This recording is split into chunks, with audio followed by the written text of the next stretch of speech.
Hi friends! Yesterday we started considering the statement of belief in the Holy Catholic Church in the Apostles' Creed. We defined holy as belonging to God or set apart for God, and we defined Catholic as universal or everywhere. Today let's define church. Now, I know that in the course of these daily messages over the last couple of years, I've talked about the church quite a bit. So I'll try not to repeat myself, or at least to say things in a different way. We all know that the church is not a building, even though we refer to buildings as churches. These buildings are just the physical space that the church inhabits for activities like discipleship and worship and mission and fellowship. Buildings are important tools, but the church is the people. One Greek word for church, which is used over 80 times in the New Testament, is ecclesia. It's a word that literally means called out, as in an assembly of people called out together. It was not a religious term at all, but a secular term that simply meant an assembly of people. And so it referred to the synagogue and to civic groups and to Christian gatherings. So when you read church in the New Testament, most of the time the Greek word is this word for assembly. But church came to mean more than just an assembly of people when it referred to Christians. The first time we see this word ecclesia used in the Gospels is when Jesus says to Peter, "I tell you, you are Peter, and on this rock I will build my church, and the gates of Hades will not prevail against it."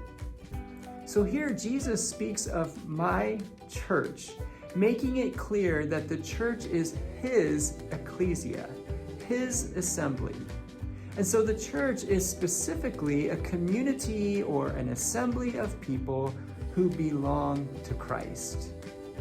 It's this relationship with Christ that distinguishes the church from a synagogue or a civic group or some other kind of club or assembly.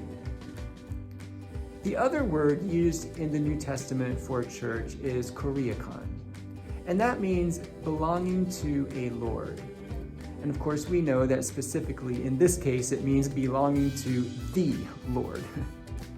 Church, like holy, means belonging to the Lord. And so in the New Testament, the church is a gathering of people called out by Jesus who belong to Jesus and therefore who seek not only to experience fellowship with him, but also to do his will and work in the world. The church is a unique community in which members care for one another and work for the good of one another and support each other. Now, you could argue that other communities like social, civic, or academic clubs do that too. What makes the church unique is that its care, its work, its support is an intentional embodiment of Christ in the world. God became flesh in Jesus.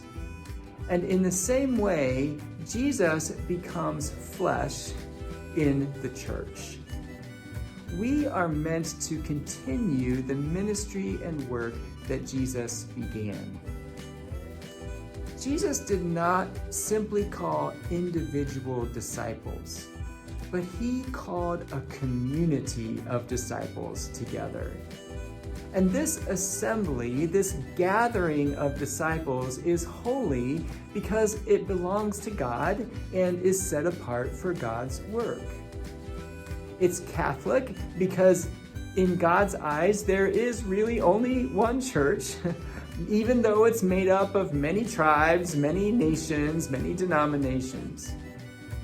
And it's a community that is bound together in the purpose of embodying Jesus and his love. in the world today. We don't just believe in the Holy Catholic Church. We are the Holy Catholic Church. Thanks for listening. I'll see you again soon.